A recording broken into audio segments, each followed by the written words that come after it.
Officer, was there an accident? No. Was he speeding? No. Was he swerving? No. Remember there's like 20 boxes on that police report of the things that a person could do wrong? Get himself, no, no, no, no, no, where the jury's like, it's not so bad. So he hit a car. Didn't do 19 of the other things wrong, right? If there's sometimes they'll be like, oh, didn't make a, he made a U-turn, right? When he shouldn't have made a U-turn. Well, was there a sign that said no U-turn? No. Try to always find something else to clean that up, right? Did he stop at the intersection? Yes. Did he signal left before the intersection? Make up things that are not in the report to show he did good things. So in other words, you look at the report, look at the narrative. The longer the cop followed him, the better for you, because you can use those as questions. So officer, you were following him from Olive and 5th, right? Yeah. And there's actually a right turn, right, on Olive and 6th, right? Yes. And you said he made a right there, correct. Any problems with that right-hand turn? No. And then you said he proceeded to do, and you see where I'm going. Make those your cross-examination questions. The prosecutor is not. And it's if you do it right like that, then and you ask it in a way that like, anything wrong there? No. Then you're making it look like you may want to look at the prosecutor a little bit like, with the jury like, they're not like, as if the prosecutor is kind of hiding these good facts from them, that they don't want them to hear it. In this case, right, client parks between the white lines. Sometimes ask the client, when you parked ultimately, were there lines there? Ask them to take, what's nice is everyone's got phones. Tell the client, go get it. You don't have to go to the crime scene sometimes anymore. You can say, hey, can you give me a picture of that? And yeah, then you got those 2 white lines there that it's a visual for the jury. Hey, officer, did you include in the report that the client perfectly parked the car between those 2 white lines? No. How did the client do handing you his license and registration? Very good. Did you include that in the police report? No. Isn't that something that NHTSA actually says is to be recorded in the police report? Yeah. But you didn't include that, did you? No. Looking at the field sobriety test for a second. There are only 3 of all these tests are validated by NHTSA. So in other words, the Romberg test is not a NHTSA validated test. That's the test, right, where you close your eyes, tilt your head back, and estimate, when it's 30 seconds. Now, of course, on the defense side, if the client did well on that test, we will validate that test, right? Of course we will. But I want you to think about for a second what you can do with some of these tests that are not so obvious. For example, right, the Romberg test, where you have to close your eyes and estimate. What is the police officer looking for in a Romberg test? He's looking for slow counting. Why? Because alcohol is a depressant. Alcohol slows us all down. But if the client is actually counting a little faster, or right within like 3 or 4 seconds, that's a great thing. That means the internal clock is not slow. So that's something you definitely want to flesh out with the officer. That's why you want to you don't want to go into NHTSA validations. So you can say, officer, isn't it true the client estimated 25 out of 30 in 30 seconds? Yeah. Well, doesn't mental impairment precede physical impairment? Isn't that true? Yes, that's true. We did learn that in the academy. So clearly the mental impairment here, that's a really good clock, isn't it? Right. On the, looking at the 3 validated tests, you have the horizontal gaze nystagmus test, which is, we all know what they're looking for, lack of smooth pursuit, nystagmus. The key to that test is, I think, to get the officer to commit to the fact that everybody has nystagmus, which is bouncing of the eyes at the extremes. At least get the officer to agree to that, and the toxicologist. Because, the officer is saying, I think that I saw nystagmus prior to 45 degrees on the eye. That's fine and dandy, but isn't it true that everybody's got some nystagmus when the eyes are taken at the extremes? Yes. And isn't it possible that, did you record this nystagmus test so the jury could see exactly the 45-degree angle that you happen to see? And record it? No. Did you use any kind of instrument or measurement or compass to determine whether or not the eye was bouncing at the 45-degree angle? No, I did not. So you're you're basically getting the jury to be comfortable with the fact that maybe this cop is not quite measuring appropriately, and therefore when he's seeing any kind of bouncing, he's really taking it to the extreme versus taking it, to the 45-degree angle. The reason why 422 is not for criminal threats, but it's to help you remember how many cues are triggered in each one, which CHP or any of the law enforcement will use to determine this person was likely impaired. So 422, so for horizontal gaze nystagmus, the 4 is, if they see 4 of the cues, 4 errors, they will determine that someone is impaired. The walk and turn test is, again, is the 2. So the walk and turn test obviously is right, is the count out loud, 9 steps, heel to toe, pivot, perfect turn, do a somersault on the way back. So for the walk and turn test, that's a really good one to do what I was talking about before, is those empty boxes, because there's like 25 boxes on that one, and most of them go unchecked. So the officer will write stepped off line on 2 and 4 or whatever, but then you got all the whole, did he walk a straight line? Did he step off the line? Did he do heel to toe? All those boxes, they usually do not bother checking. They just will write in the narrative what the person did wrong, and then you got all these good boxes to use. So again, create that good scorecard.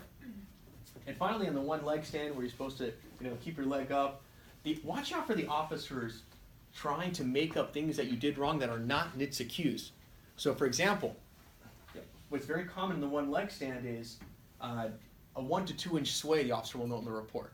But NHTSA says, in the NHTSA manual, which again, I'll send it to you, these are not secrets, it talks about FSTs, and it says in the one leg stand, a 1 to 2 inch sway is perfectly acceptable. So it's really good to have that manual when you're asking the officer, are you saying the person was impaired in your opinion because they displayed a 1 to 2 inch sway? Yes. Well, defense exhibit D I'd like to mark and publish to the jury. This is the NHTSA manual, officer. Doesn't it say here that a 1 to 2 inch sway is perfectly acceptable? Yeah, but I don't like it. That's good. We want the officer to say, yeah, so you're saying you know better than NHTSA? Is that what you're telling this jury? That you're in a better position? You see where we're going there. The touching to nose test also, not NHTSA validated. If they did good on it, you definitely use it though.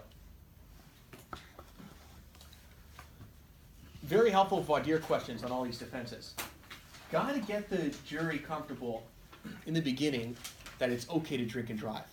That's it. It's the hardest question to ask, but just come out with it. Just smoke out the jury right there. Just drop the bomb. Okay, who here by show of hands thinks it's okay to drink and drive? No one's going to raise their hand. And sometimes the judge will jump in and be like, okay, I didn't do enough voir dire here on my turn. Let me start this over again. Does everyone understand it's DUI and it's about impairment? So that you're allowed to have a drink and then drive so long as you're not so impaired to operate a motor vehicle with the care and caution of a sober person. So get the jury to commit to that principle right off the bat, that they are okay with drinking and driving. And if they're not okay with it, that's your cause challenge. Give them a way to get a cause challenge. You don't want to waste your peremptories here, especially now that we got 6 on misdemeanors. It's terrible, right? So we need to set this up for cause right off the bat. And tell the jury, listen, don't be afraid. If you can't overcome this, I know we saw a lot of commercials. If you really feel that it should be 0 tolerance, just let us know. It's okay. Yeah, more jurors want to go home and get back to Gilmore girls on the couch, right? Yeah, I want 0 tolerance. Okay, goodbye. See you later. Anyone here not drink, right? Why do you not drink? Is it because you don't like the taste? Is it for religious reasons? Is it for, why don't you drink? Get that out. Can you wait is crucial, because the evidence in a DUI by the prosecution is so damaging from the beginning, you almost feel like you want to go home after the arrest. So you've got to get the jury in the beginning to say, you tell them in voir dire, say, listen, you're going to hear a lot of evidence, and it could be very damaging, and you could feel like, what is the defense going to do for another 2 days on this? But will you promise me you will wait? You will wait till the very end and then make up your decision. Promise me you can wait. Get that theme out there. What kind of jurors are we seeing that are very good for us?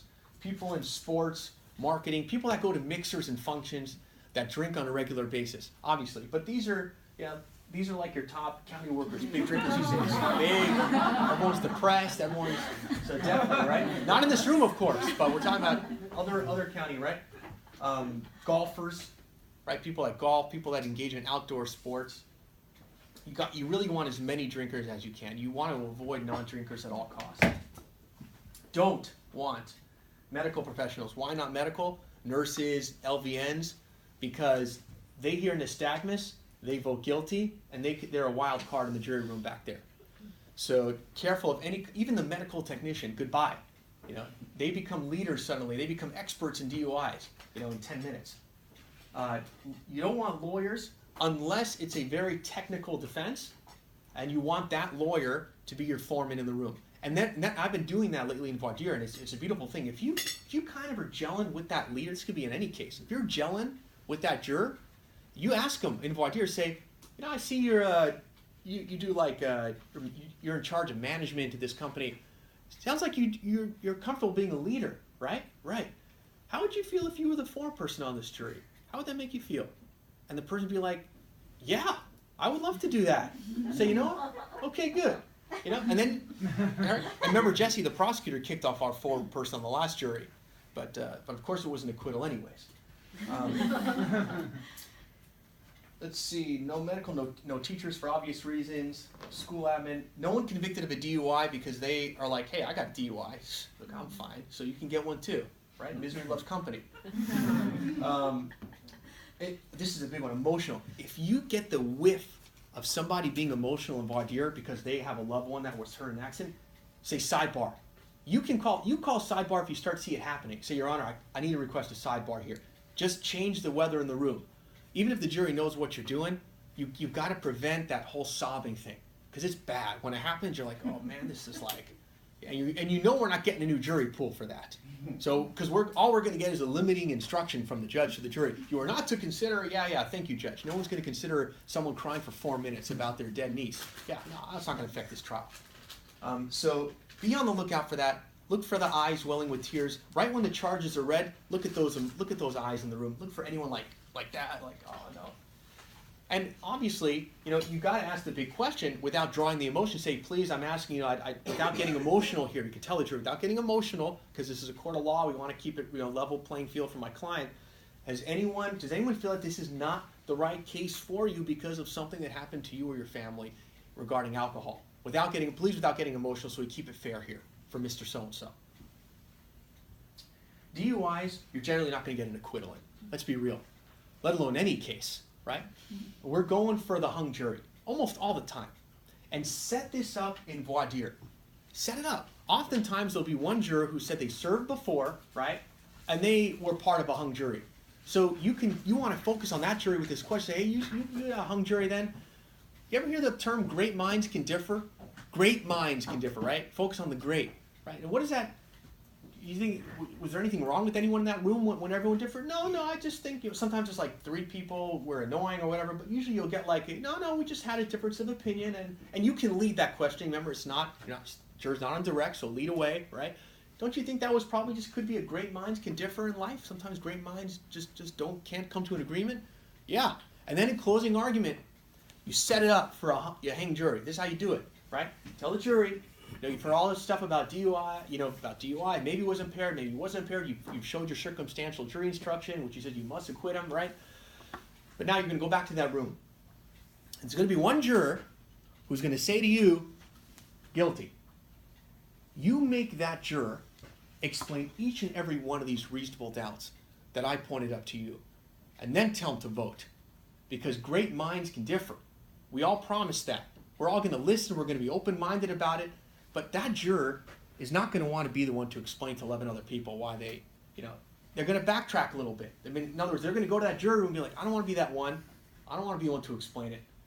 That's, set it up, and again, say, remember, Mr. Woods is entitled to each and every one of your votes. You are 12 judges here. Great minds can differ. If you don't, many jurors are scared to go here, but go there. If you don't agree, send a note to the judge. Say it. The judge will cringe, he'll hate you. Who cares? Trial's over. Who cares if he hates you? Send a note to the judge. We are deadlocked. Because think about it. In the jury instructions, it's the one instruction that's never given to the jury. What do we do in a deadlock? And unfortunately, they make up their own rules and say, I guess we got to convict because they want a unanimous verdict, so we're just going to convict and change our votes. But no. Make them feel that the deadlock is fine. It's just as good as an acquittal or guilty on their part. So you can acquit, you can convict, or you can deadlock. And if you deadlock, that is perfectly fine. Juror number 3, who hopefully you've kept from voir dire, who said she deadlocked before, right? Told you she did it 96. She's fine. She's sitting here, right? Life goes on. We will know how to deal with a deadlock jury. It's okay if you hang or deadlock. I like the word deadlock. Hang is like they're going to get hanged themselves. So no. It's okay if you deadlock. We will know what to do. Send a note to the judge, and the judge will hate us. Let's see, I think I put that.